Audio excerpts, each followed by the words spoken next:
des hommes d'honneur que nous battons pour la Guinée. Pas pour une entité donnée, pas contre un parti, pas contre un homme, mais contre toutes les mauvaises pratiques. Ceux qui sont fatigués de défendre ces valeurs, comme Fodé-Oussou l'a dit tout à l'heure, mais qu'ils peuvent partir. Mais chaque homme est libre de choisir. Que ceux qui ont conduit ce combat avec nous jusqu'à maintenant, s'ils sont fatigués, ils pensent qu'il faut aller à la soupe ou aller ailleurs ou se reposer, mais qu'ils le fassent et qu'ils nous laissent tranquilles.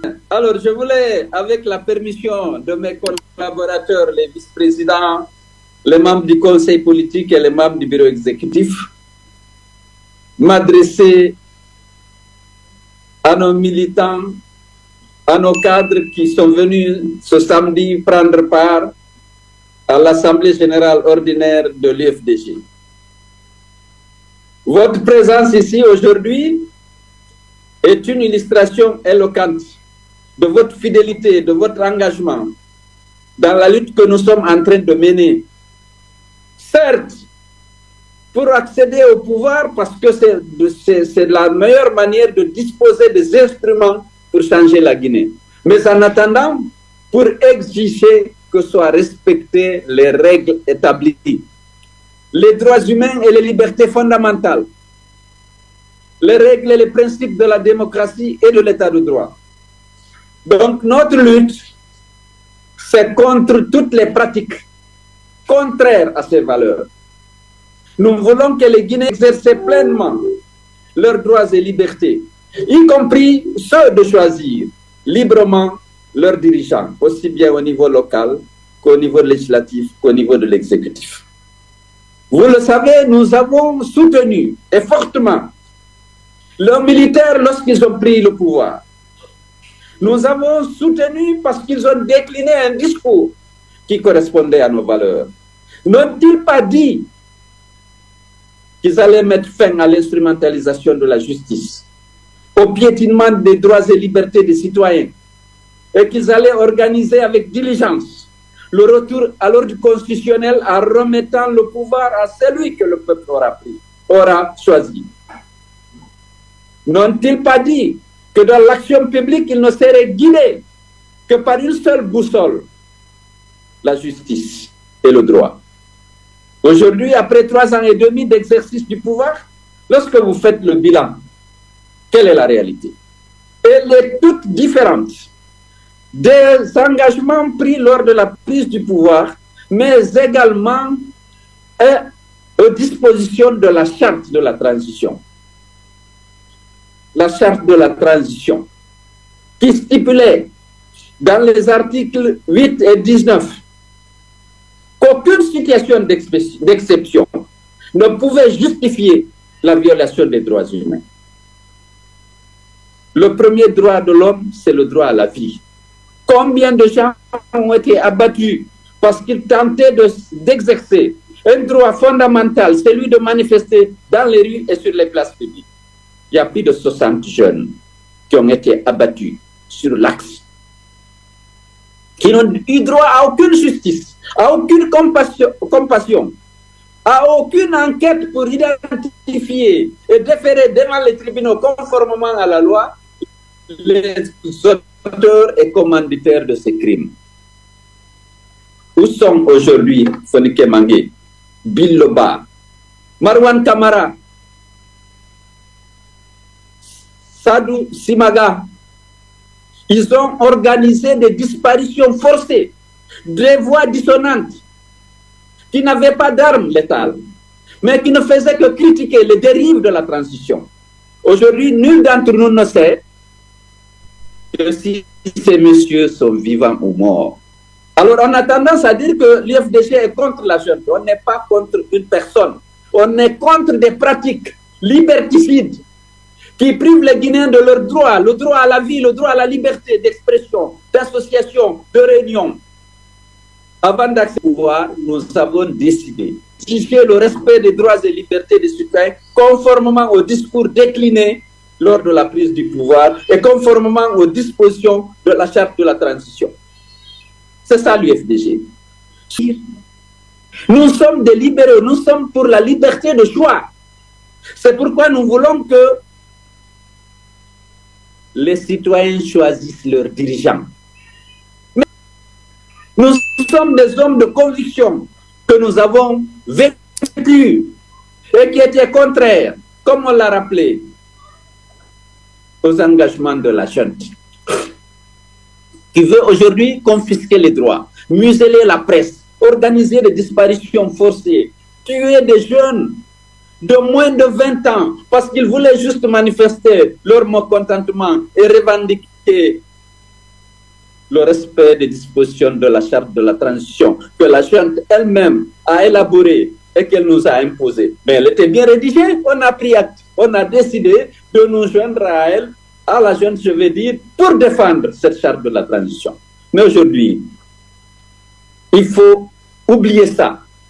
Allez dire que ces disparitions forcées, ces violations des droits de l'homme, ces assassinats impunis de jeunes, les morts suspectes dans les prisons, comme celle du général Sadiba, comme celle du docteur Dioubaté, il faut aller soutenir ça. L'UFDG ne peut pas faire ça. Ceux qui sont fatigués de la lutte peuvent se reposer ou aller soutenir ces pratiques liberticides. Nous avons, certains se posent la question, est-ce qu'on a raison? On a vu des collaborateurs défendre ces valeurs, condamner ces dérives avec une éloquence respectable. Ils avaient, par leur discours, suscité le soutien de nos militants. Aujourd'hui, ils changent. C'est leur droit. Ils laissent l'UFDG s'ils veulent aller soutenir ces pratiques. La mort sans justice de plus de 60 jeunes, des assassinats extrajudiciaires. S'ils veulent aller soutenir le retrait des agréments aux radios, s'ils veulent aller soutenir la disparition suspecte en détention des personnalités civiles et militaires, s'ils veulent aller soutenir la volonté de commettre un parjure, parce que vous savez bien que la junte a pris l'engagement qu'elle a réitéré à plusieurs reprises de ne pas autoriser la candidature des membres du gouvernement, du CNRD et du CNP. C'est écrit en noir et blanc dans la charte de la transition que le chef de la junte a juré de respecter devant la Cour suprême, devant toute la presse internationale, devant le peuple de Guinée. Nous sommes à l'UFDG des hommes d'honneur. Nous nous battons pour le respect de la parole donnée. Ceux qui sont fatigués de le faire peuvent abandonner la lutte. Mais à l'UFDG, nous resterons fidèles à ça. Il faut défendre la parole donnée. Il faut défendre le serment. Lorsque vous prêtez librement serment, il faut respecter votre serment. Parce que nous avons besoin d'avoir à la tête de ce pays des hommes d'honneur qui respectent la parole donnée. Parce qu'il ne sert absolument à rien de jurer de respecter une constitution, une charte de la transition, les lois de la République, et lorsque le lendemain, vous faites le contraire. Nous ne pouvons pas soutenir ces pratiques. Le parjure, nous ne le soutenons pas.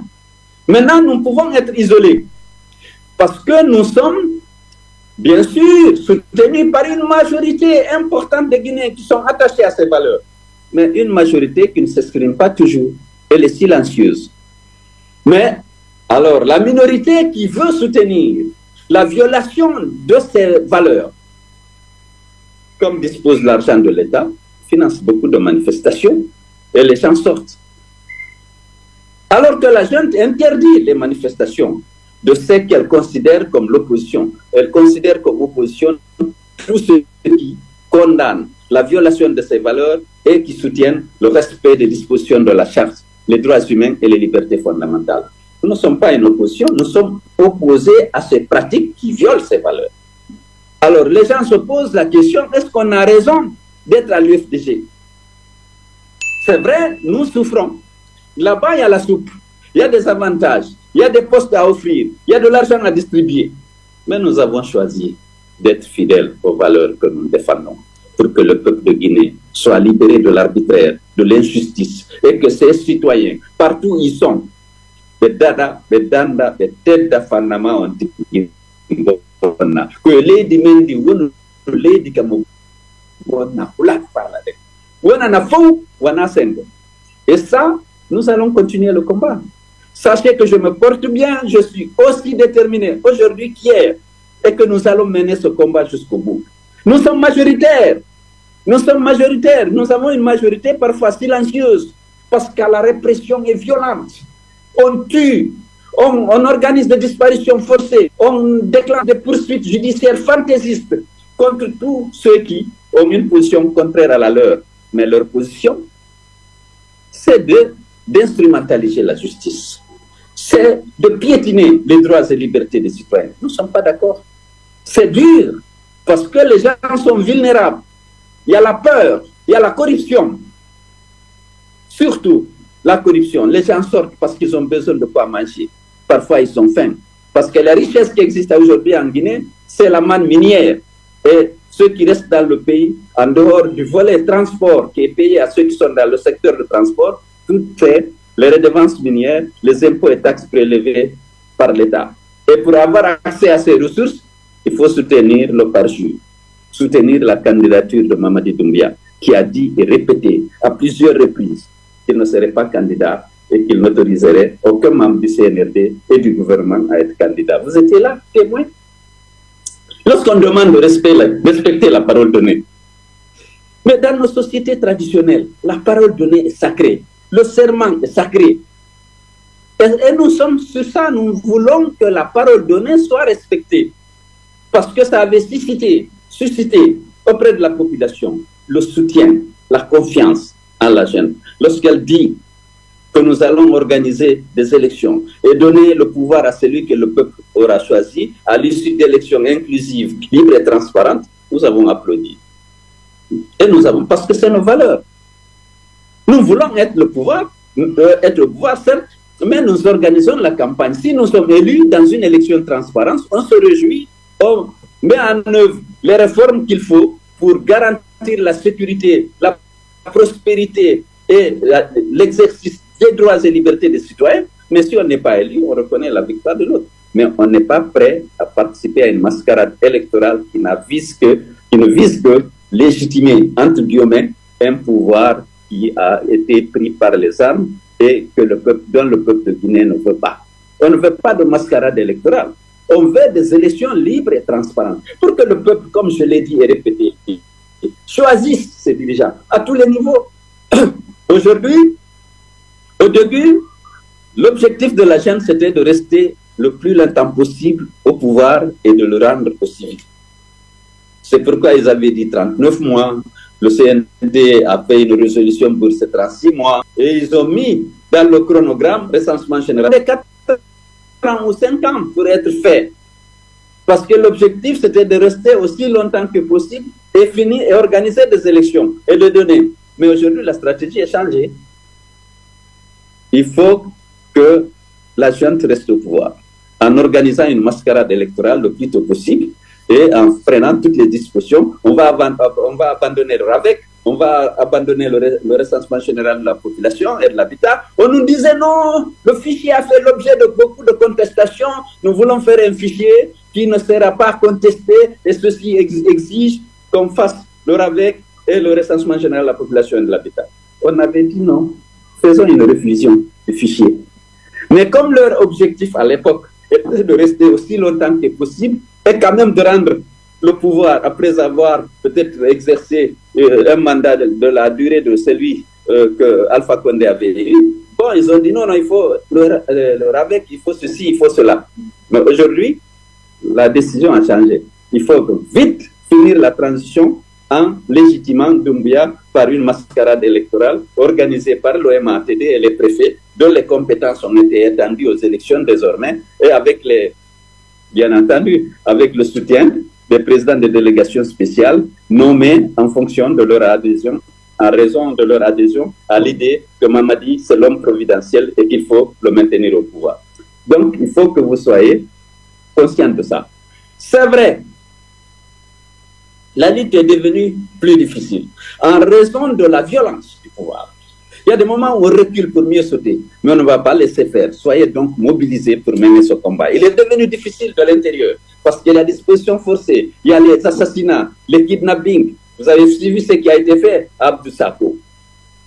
Vous avez suivi ce qui a été fait jusqu'à maintenant. Parce que tous ceux qui veulent les déranger dans leur confort, de gérer ce territoire riche en mines, dont le marché mondial a besoin et dont les mines sont actuellement bien vendues, tous ceux qui veulent le déranger dans cette position, donc vous avez compris, il faut que ce combat est devenu difficile. Mais il y a des moments où il faut reculer pour mieux sauter. C'est ce qu'on va faire. Mais on ne veut pas laisser faire. Et je suis fier de compter sur vous, de vous voir tant mobiliser pour marquer le soutien, votre soutien et votre détermination. Il faut déjà traiter la question de ce qu'on a appelé mémo. Je ne peux pas dire plus. Les fédéraux, certains sont loyaux, mais ils ont manqué de vigilance. Lorsqu'ils ont vu des personnes haut placées, membres du conseil politique, ayant des responsabilités, on dit pour sauver le parti, il faut signer ce document. Certains n'ont même pas lu. Certains n'étaient même pas venus, mais on a signé à leur place. Lorsqu'ils ont pris conscience du complot, la plupart d'entre eux ont écrit pour dire qu'ils ont manqué de vigilance et qu'ils sont laissés manipuler. Ils présentent leurs excuses au président à la direction nationale du parti et au président du parti, et ils ont réitéré leur engagement et leur fidélité au parti, à leur président. Là où il y a eu des résistances pour faire ça, évidemment, le bureau fédéral qui n'avait pas été associé, comme l'a dit Dr Fodé Ousmane, ils se retrouvaient pour nous envoyer des messages, dire que ce n'est pas le bureau fédéral, c'est un homme, pour des raisons qu'ils ignorent complètement, parce qu'on a parlé d'argent, on a parlé de beaucoup de choses, qui ont fait ça, et que eux, ils ne sont pas d'accord, ils se désolidarisent complètement du contenu de ce mémo signé par leur fédéral et qui reste fidèle à la direction nationale du FDG et à son président. Donc, Fodé en a suffisamment parlé, je ne vais pas m'étendre dessus. Mais aujourd'hui, au-delà de ces deux régions, où il y a eu la mise en œuvre de ce complot, aujourd'hui, c'est toutes les fédérations qui se mobilisent pour marquer, exprimer avec fermeté leur soutien à la direction nationale du parti et au président du parti. À quelque chose, malheur est bon. Et donc, je félicite toutes les fédérations, je félicite les militants de l'UFDG, soyez prêts, je suis là, je suis aussi déterminé. Et bien sûr que je ne peux pas abandonner mes militants, parce que je suis un homme d'honneur. Merci pour tout ce que vous faites pour le parti et soyez sûrs qu'on va y arriver. Maintenant, il y a l'argent, il y a les mobilisations, les leaders d'opinion. Malheureusement, même les commerçants, pour une fois, décident de faire des comités de soutien. Alors que jusqu'à présent, parce qu'ils se méfiaient de faire visiblement de la politique. Certains soutenaient Alpha Condé, d'autres soutenaient Cellou Dalein, mais dans la discrétion. Maintenant, ils vont franchir un pas et faire pleinement politique en tant que commerçants. Et naturellement, ils prennent des risques inutiles. Pour moi, j'espère qu'ils ne tenteront pas à se ressaisir et être plus discrets dans ce qu'ils vont. Je comprends. Ils ont besoin d'argent, de faire prospérer leurs affaires. L'argent n'existe qu'en dans les mains de l'État. Parce que cette manne minière n'est pas une génération de l'activité économique normale du pays. Et donc, c'est l'État seul qui perçoit, bien entendu, qui perçoit les redevances minières. Et pour, évidemment, avoir accès à ces ressources, il faut être client ou fournisseur de l'État. Et les gens courent là-bas. Mais ils n'ont pas besoin de faire des comités de soutien pour soutenir Mamadi et l'homme providentiel et soutenir le parjure et la violation des engagements pris et des règles et des principes de la démocratie et de l'état de droit. Alors, je voudrais encore une fois vous féliciter et vous demander de rester mobilisés. La victoire sera de notre côté parce que c'est là de ce côté qu'il y a la vérité. Je vous ai expliqué pourquoi on est en conflit avec le CNRD. Nous sommes pour le respect de la parole donnée. Nous sommes pour le respect des droits humains et des libertés fondamentales. Nous sommes contre les disparitions forcées dont ont été victimes Fonike Mangé, Billo, Marouane, Sadou Simaga et d'autres. Nous sommes contre la fermeture des radios critiques. Nous sommes contre les kidnappings. Nous sommes contre les méthodes tant que ces pratiques continuent et tant que Billoba, Fonike Mangé, Billoba, Marwan Kamara et Sadou Sidaba ne sont pas libérés, nous allons continuer à revendiquer leur libération. Voilà, nous sommes pour le respect des droits humains. Les 60 jeunes qui ont été abattus ont droit à la justice. Il faut qu'ils aient droit à la justice. Il faut qu'il y ait des élections transparentes dans le strict respect des dispositions de la charte de la transition, notamment les articles 46 55 et 65. Je vous remercie pour votre patience. Vous pouvez compter sur moi, je compte sur vous. On ne fléchit pas, on continue à se battre, mais il faut adapter la stratégie à la nouvelle situation. Merci beaucoup.